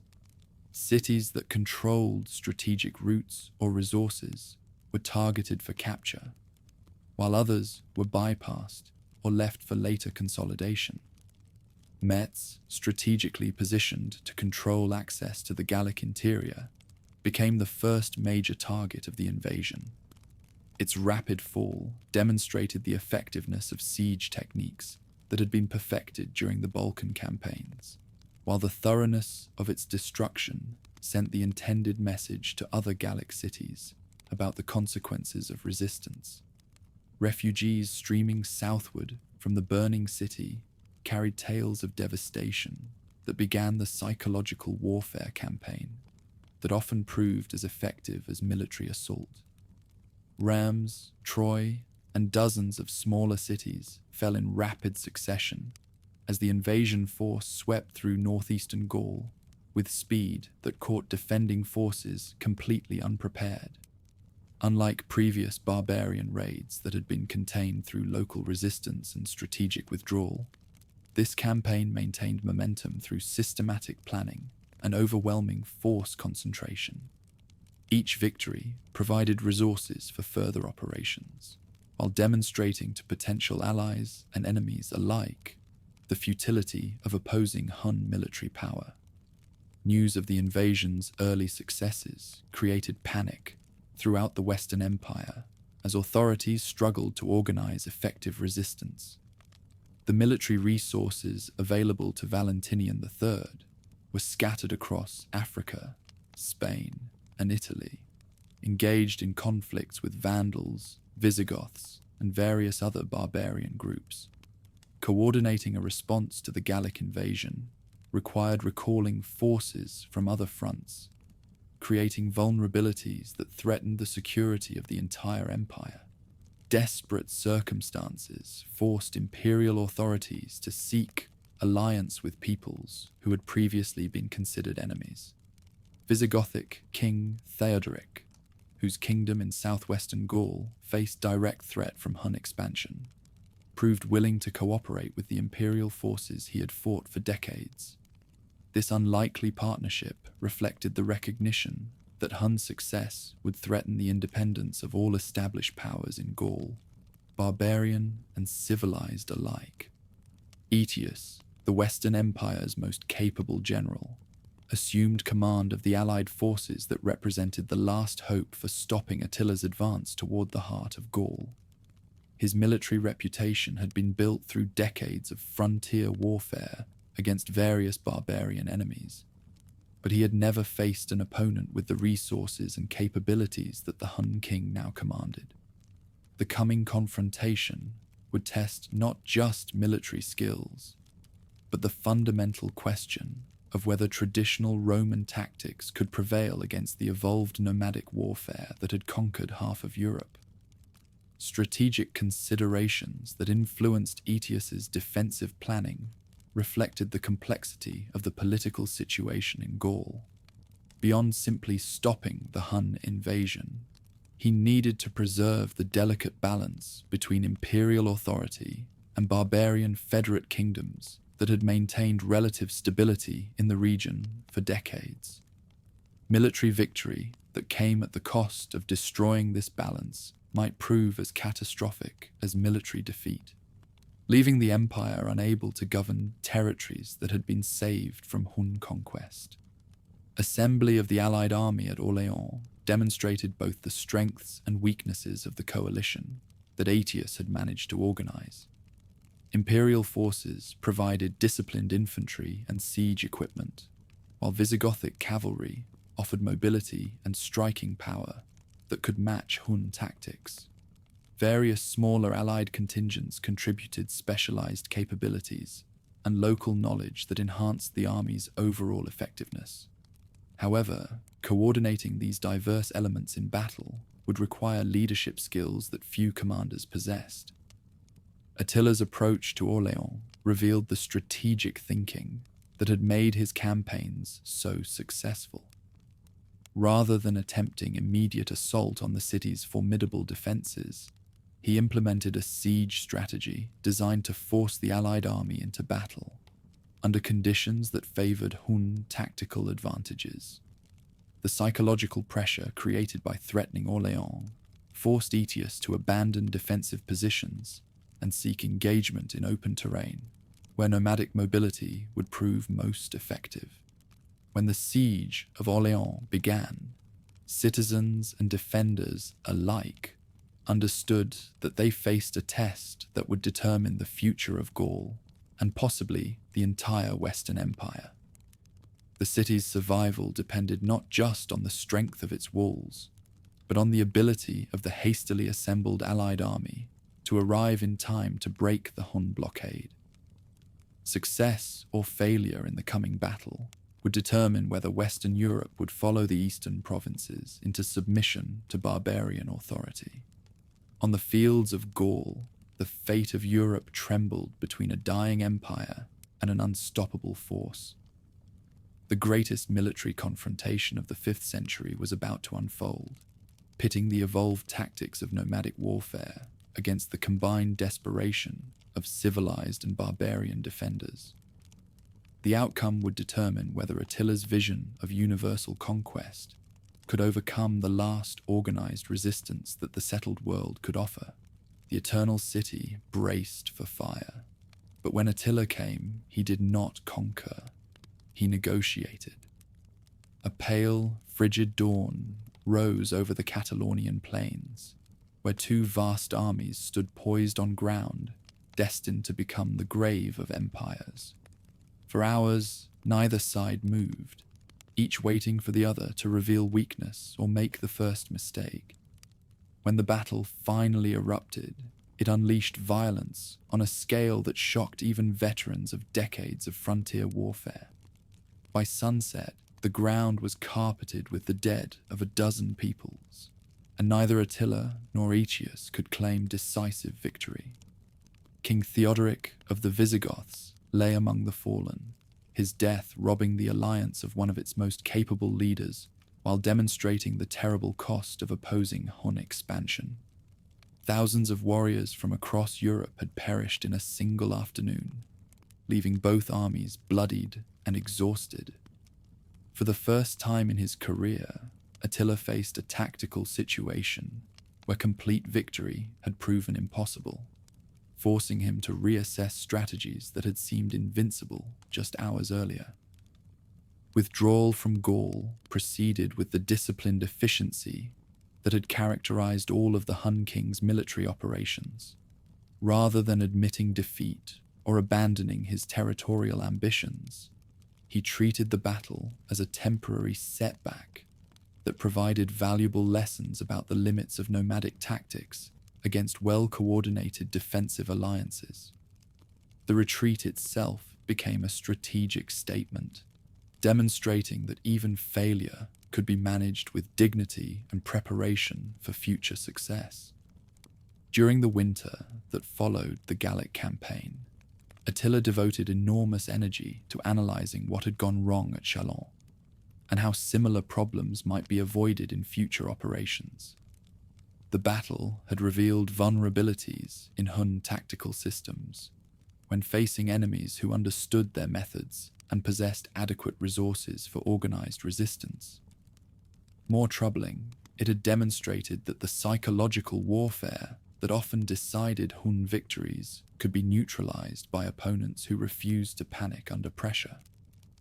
Strategic reconsiderations emerging from this analysis led to fundamental changes in how the Hun Confederation approached territorial expansion.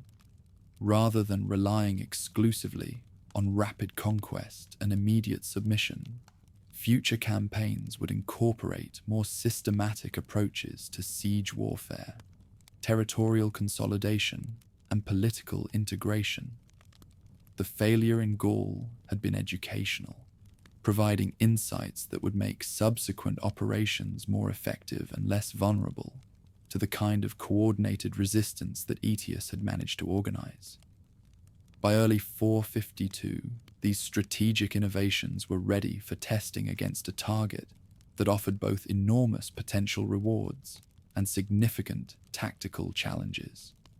Italy beckoned with wealth that dwarfed anything available in Gaul, while the political situation in the peninsula suggested opportunities for the kind of sophisticated diplomatic manipulation that had proven so successful in the East.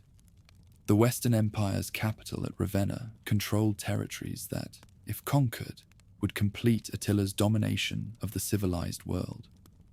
Crossing the Alps in early spring demonstrated the logistical capabilities that the Hun Confederation had developed since its nomadic origins.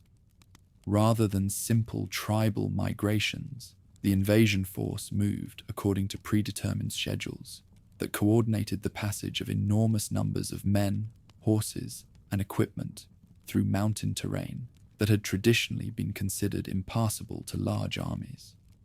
Engineering knowledge acquired during previous campaigns enabled the construction of temporary bridges and road improvements that facilitated rapid movement across difficult country. Aquileia, the great fortress city that guarded the approaches to the Venetian plain, represented the first major test of Hun siege capabilities in Italy. Its massive walls and strategic position had protected northeastern Italy from barbarian assault for centuries, while its role as a major commercial center made it wealthy enough to finance prolonged resistance. Citizens who had watched distant wars with detached interest suddenly found themselves facing an enemy whose reputation for systematic destruction preceded him across the Alpine passes. Siege techniques employed against Aquileia revealed the technological innovations that had emerged from years of warfare against fortified positions. Traditional nomadic mobility was supplemented by sophisticated engineering equipment, operated by specialists recruited from conquered territories. The systematic approach to breaching operations reflected careful study of defensive architecture and siege methodology that transformed nomadic raiders into professional besiegers capable of reducing any fortification through patient application of overwhelming force. When Aquileia's walls finally fell after months of siege, The city's destruction exceeded even the thorough devastation that had characterized Hun operations in the Balkans. Every building was systematically demolished, every defensive work was eliminated, and the population was either killed or dispersed according to predetermined plans that left nothing for future reconstruction.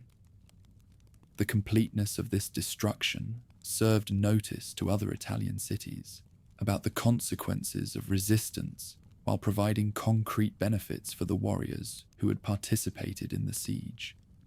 Refugees fleeing the ruins of Aquileia carried tales of destruction so complete that many who heard them sought safety in places that had never before required fortification. Among these refugees were families who would eventually find shelter in the lagoons and islands off the Venetian coast, establishing settlements that would grow into the maritime Republic of Venice. The destruction of one great city thus inadvertently led to the foundation of another, demonstrating the unpredictable long-term consequences of military campaigns. Milan, the former imperial capital and still one of the wealthiest cities in the West, fell to Hun assault with shocking speed. Rather than attempting prolonged resistance like Aquileia, the city's leaders chose negotiated surrender that preserved lives and property in exchange for enormous tribute payments and cooperation with nomadic administration. This precedent encouraged other Italian cities to seek accommodation rather than destruction, creating opportunities for political solutions that had been absent during the more brutal Balkan campaigns. Padua, Vicenza, and numerous smaller cities throughout the Po Valley experienced similar fates as the invasion force swept across northern Italy, with speed that left imperial authorities unable to organize effective resistance. Each victory demonstrated the futility of opposing Hun military power, while providing resources that sustained further operations. More importantly, the systematic nature of these conquests revealed strategic planning that aimed at permanent territorial control rather than temporary plunder. Imperial response to the Italian invasion reflected the complete exhaustion of Western military capabilities after decades of warfare against multiple barbarian enemies. Emperor Valentinian III, isolated in his capital at Ravenna, commanded forces that were inadequate for defending even the most crucial territories, while his generals lacked both the resources and the strategic vision necessary for confronting an enemy of Attila's caliber. Desperate appeals for assistance from the Eastern Empire received sympathetic responses but little practical support, as Constantinople was too concerned with its own security to risk military adventure in Italy. Political chaos in imperial administration compounded the military crisis as various court factions sought to position themselves advantageously for whatever accommodation might eventually be reached with the Hun king. Some advisors advocated complete submission and negotiated settlement, while others argued for desperate military resistance despite the obvious inadequacy of available forces. These internal divisions paralyzed decision-making at precisely the moment when decisive leadership was most essential for imperial survival. As Hun forces approached the outskirts of Rome itself, panic gripped the Eternal City in ways that had not been experienced since the sack by Alaric decades earlier. Citizens who had grown comfortable with imperial protection discovered that their security depended on negotiations with barbarian leaders, whose demands might exceed anything the empire could afford to pay. The approaching crisis forced Romans to confront the possibility that their 1,000-year dominance of the Mediterranean world might be ending. Among those who refused to accept this possibility was Pope Leo I, whose authority as leader of the Christian Church provided him with influence that exceeded that of most imperial officials. Rather than waiting for military defeat or political collapse, he chose to seek direct negotiation with Attila, gambling that personal diplomacy might achieve what military resistance had failed to accomplish. His decision to meet the Hun king represented both remarkable courage and sophisticated understanding of the political realities that now governed relations between civilized and barbarian powers. Encounter between the Pope and the Conqueror, which took place at the banks of the Po River north of Rome, became one of the most famous diplomatic meetings in European history. Contemporary accounts differ about the specific terms discussed, but all agree that the negotiations resulted in Attila's decision to withdraw from Italy without attempting to capture Rome itself. Whether this outcome reflected papal persuasion, practical considerations about the costs of urban siege warfare, or strategic calculations about long-term political advantages remains unclear. But the immediate result was the preservation of the ancient capital. Factors influencing Attila's decision to spare Rome extended beyond the immediate diplomatic encounter with Pope Leo. Intelligence reports indicated that plague was spreading through northern Italy, threatening to devastate his army if operations continued through the summer months.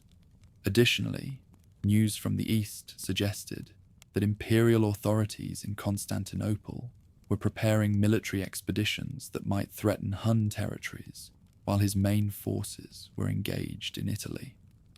These practical considerations made withdrawal seem preferable to the risks associated with prolonged operations in an increasingly hostile environment. Strategic calculations that influenced the decision to retreat also reflected Attila's sophisticated understanding of the relationship between military conquest and political legitimacy. Destroying Rome might satisfy desires for revenge and provide enormous immediate plunder, but it would also eliminate a symbol whose preservation served his long-term interests better than its destruction. A Rome that survived under Hun protection offered possibilities for legitimizing nomadic authority that a Rome reduced to ruins could never provide. The retreat wasn't just strategic. It underscored how the Huns had developed a more structured economy, far removed from their raiding routes.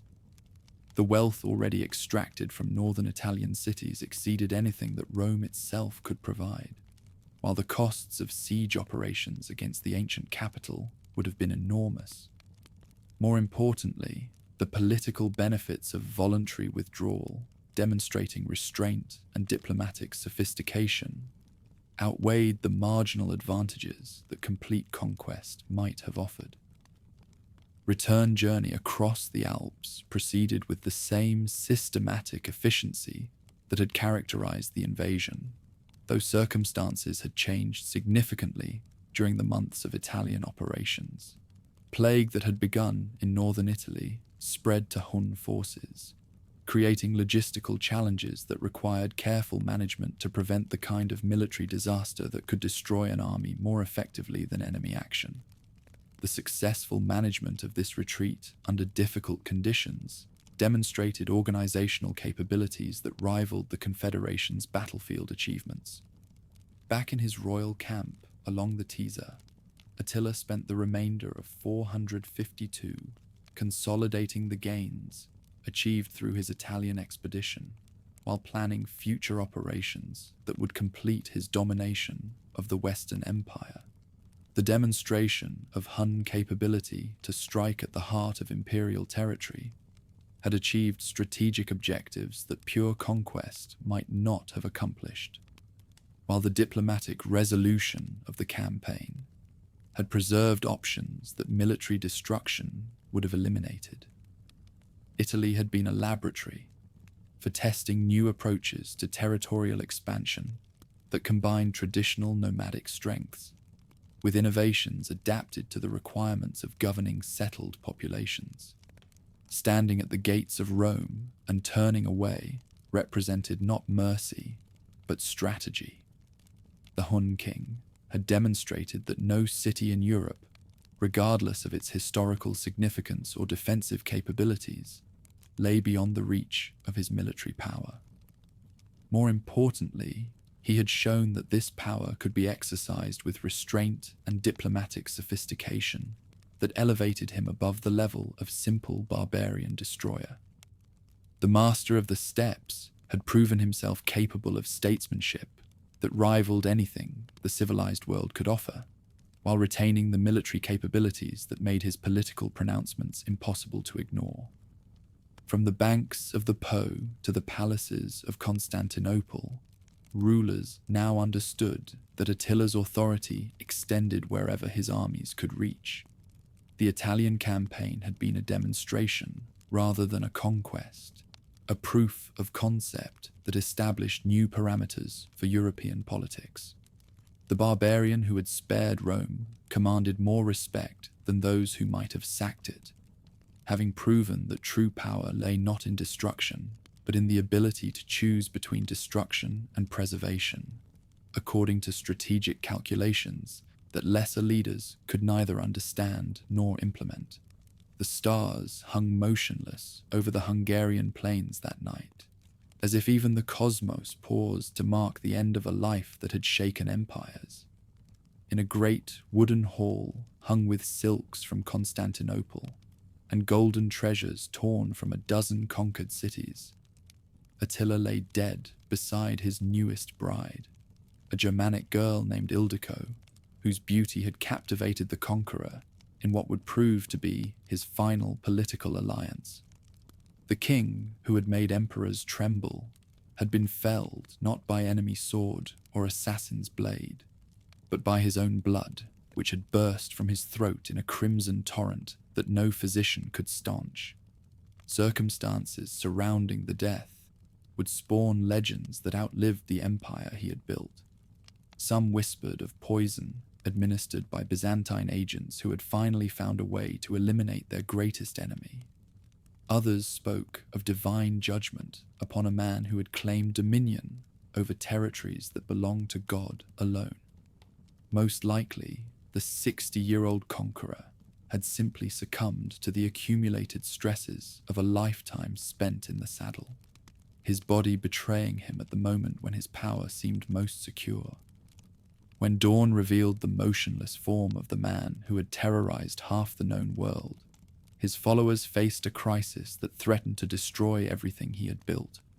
For 30 years, the Hun Confederation had expanded through the force of one man's personality, held together by personal loyalty to a leader whose vision and ruthlessness had transformed scattered nomadic tribes into the dominant power in Europe.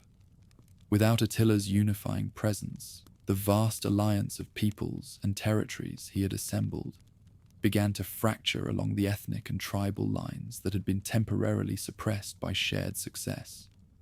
Funeral rites for the fallen king combined nomadic traditions with innovations that reflected his unique status in the barbarian world. According to the historian Jordanes, the body was encased in 3 coffins, one of gold, one of silver, and one of iron, symbolizing the treasures he had extracted from the civilized world and the strength that had made such extraction possible. The burial ceremony itself took place in secrecy, with the gravediggers reportedly killed to ensure that the location would never be revealed to enemies who might seek to desecrate his remains. Legend claims that the burial took place beneath a riverbed, with waters diverted during the interment and then allowed to flow back over the grave, making it impossible for future generations to locate the exact spot where the Scourge of God lay at rest. Whether this account reflects historical fact or mythological embellishment, it captures the determination of his followers to protect their fallen leader even in death, ensuring that his memory would remain unblemished by the degradations that time and enemies might otherwise inflict. Among Attila's sons, who had been groomed for leadership throughout their father's reign, competition for succession erupted almost immediately after the funeral rites concluded. Elak, the eldest, claimed authority over the confederation based on traditional nomadic inheritance practices, while his brothers Dengizic and Ernak disputed his right to rule the diverse empire their father had assembled. Each son commanded the loyalty of different tribal groups and had developed distinct approaches to the challenges of governing settled and nomadic populations across vast territories. These succession disputes revealed fundamental tensions within the Confederation that Attila's personal authority had concealed but never resolved. Germanic allies who had joined the Hun cause for specific military campaigns now questioned their obligations to leaders they had never personally acknowledged. Slavic tribes that had been incorporated into the Confederation through conquest began asserting independence from nomadic overlords whose legitimacy had derived entirely from their association with the dead king. Most seriously, the Ostrogothic and Gepid kingdoms that formed the Confederation's military backbone started positioning themselves as independent powers rather than subordinate allies. Revolt began among the Gepids under King Ardaric, who had been one of Attila's most trusted lieutenants, but refused to accept subordination to any of his sons. Ardaric's rebellion provided a rallying point for other subject peoples who saw an opportunity to escape nomadic domination, while the Hun leadership remained paralyzed by internal conflicts. Within months of the Great King's death, what had been the most formidable military alliance in European history was fragmenting into competing factions that viewed each other with suspicion and hostility. Battle of Nidau in 454 became the decisive confrontation that determined the fate of Attila's empire. Forces loyal to his sons faced a coalition of former allies led by Ardaric, whose superior knowledge of Hun military methods enabled him to counter the tactical advantages that had made nomadic armies so successful. The irony was bitter.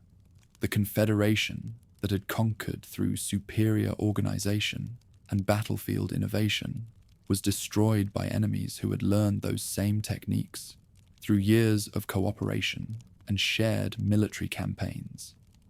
Defeat at Nidau shattered what remained of Hun military power in Central Europe. Elac died in the fighting, while his surviving brothers found themselves reduced to leading refugee bands rather than governing territories. The great royal camp along the Tisa was abandoned as former subjects divided the treasures that had been accumulated through decades of conquest and tribute extraction. Warriors who had followed Attila from victory to victory scattered in search of new leaders and new opportunities, in a world where Hun dominance had suddenly become a memory rather than a reality.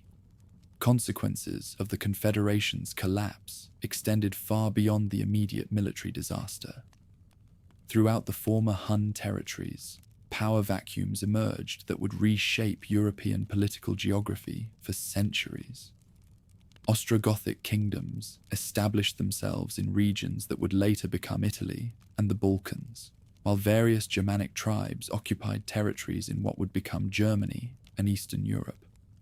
The carefully balanced system of tribute and alliance that had sustained Hun dominance was replaced by chaos that took generations to resolve. Subject peoples who had been incorporated into Attila's empire found themselves abandoned to face imperial retaliation without the protection that nomadic military power had previously provided. Some communities that had prospered under Hun rule discovered that their former imperial overlords remembered their cooperation with barbarian authorities and were prepared to exact revenge for perceived betrayals. The transition from nomadic to imperial authority proved as traumatic for many populations as the original conquest had been. Surviving members of Attila's family faced fates that reflected the complete reversal of Hun fortunes after Nidau. Dengizic attempted to maintain an independent kingdom north of the Danube, but was eventually killed by imperial forces that no longer feared nomadic retaliation. Ernak found refuge within the Eastern Empire, where his descendants would serve as mercenary commanders and eventually be absorbed into the imperial military hierarchy. The bloodline that had dominated Europe became a footnote in the service records of the powers their ancestor had humbled. Imperial reaction to news of Attila's death and the subsequent collapse of his confederation revealed both relief and concern about the changing balance of power in Europe. Emperor Marcian in Constantinople reportedly declared a day of celebration, while officials throughout the empire struggled to adapt policies that had been designed around the assumption of continuing Hun pressure. The tribute payments that had drained imperial treasuries could finally be discontinued. But the political structures that had emerged in response to nomadic dominance would prove difficult to modify. More troubling for long-term imperial security was the realization that Attila's death had not restored the pre-Hun status quo in barbarian Europe. The Germanic kingdoms that had gained strength and territorial control through association with the Confederation retained their enhanced power even after nomadic authority collapsed. Visigothic, Ostrogothic, and Vandal states now controlled territories that had previously been under direct imperial administration, creating new challenges that would prove as difficult to manage as Hun expansion had been. Economic disruption caused by the Confederation's collapse affected trade networks that had developed during the period of nomadic dominance. Commercial relationships that had flourished under Hun protection became vulnerable to the warfare and political instability that followed the power vacuum left by Attila's death. Merchants who had grown wealthy, facilitating trade between nomadic territories and imperial cities, found their business models obsolete in a world where political fragmentation replaced the unified authority that had guaranteed safe passage across vast distances. Cultural legacy of the Hun Confederation proved more durable than its political and military achievements. Artistic traditions, architectural techniques, and administrative practices that had been developed through the synthesis of nomadic and settled cultures continued to influence regional development long after the political structures that had created them disappeared. The cosmopolitan court culture that had characterized Attila's reign left traces in the customs and institutions of successor kingdoms throughout Central and Eastern Europe. Stories of Attila's achievements spread far beyond the territories he had directly controlled, inspiring both admiration and terror in peoples who had never experienced Hun rule. Germanic oral traditions preserved accounts of his conquests that would eventually be incorporated into medieval literature, while Byzantine historians recorded detailed analyses of his military and political methods. The man who had been a contemporary threat became a historical figure whose reputation exceeded the actual scope of his accomplishments. The legacy of the Huns' peak years can still be seen in the wealth and infrastructure that once defined their dominion. Hoards of gold and silver objects, many bearing influences from multiple cultural traditions, testify to the wealth that had flowed through nomadic trade networks. Fortification systems and settlement patterns show how local populations had adapted to the requirements of living under nomadic authority while maintaining their traditional economic and social structures. Within a generation of Attila's death, the memory of Hun dominance had already begun to acquire mythological dimensions that obscured the historical realities of nomadic rule. Stories told by survivors emphasized the most dramatic aspects of conquest and destruction, while minimizing the administrative innovations and diplomatic achievements that had made such conquests sustainable.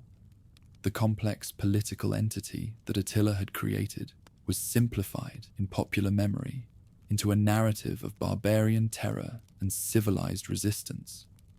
By 500 AD, less than 50 years after the Great King's death, the Hun Confederation had become a historical curiosity rather than a living political reality. New powers had emerged to fill the vacuum left by nomadic collapse. while the territories that had once acknowledged Attila's authority were divided among kingdoms that traced their legitimacy to completely different sources. The speed of this transformation demonstrated both the personal nature of nomadic authority and the resilience of the underlying economic and social structures that survived political upheaval. Legacy that endured beyond the immediate political consequences of the Confederation's collapse was Attila's demonstration that traditional assumptions about the relationship between civilized and barbarian societies were no longer valid.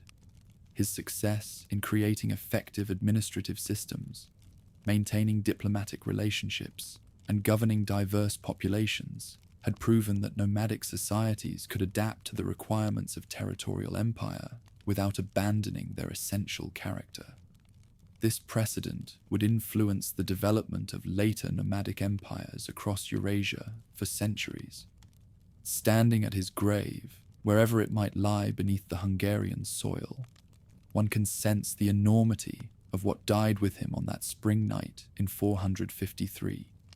The vision of a unified Europe under nomadic authority, the possibility of permanent synthesis between settled and mobile societies, the dream of conquest that knew no boundaries, save those imposed by geography itself. All these perished when Attila's heart stopped beating. Europe would never again face a barbarian threat of comparable scope and sophistication, nor would it see another leader who combined nomadic heritage with civilized ambition so effectively. His empire vanished like mist at dawn, but his name rode on, like thunder across the steppes, in the courts of kings who never knew his rule, in the songs of peoples whose ancestors had fled his armies, in the nightmares of emperors who feared that another such conqueror might someday emerge from the eastern darkness. Attila's memory persisted long after his political achievements had crumbled into dust. The Scourge of God had become immortal through the terror he had inspired, and the impossible dream he had almost achieved. The dream of making the entire world bow before the will of a single man who had learned to read empires like a hunter reads prey, and who had discovered that even the mightiest civilizations were no more permanent than the morning frost.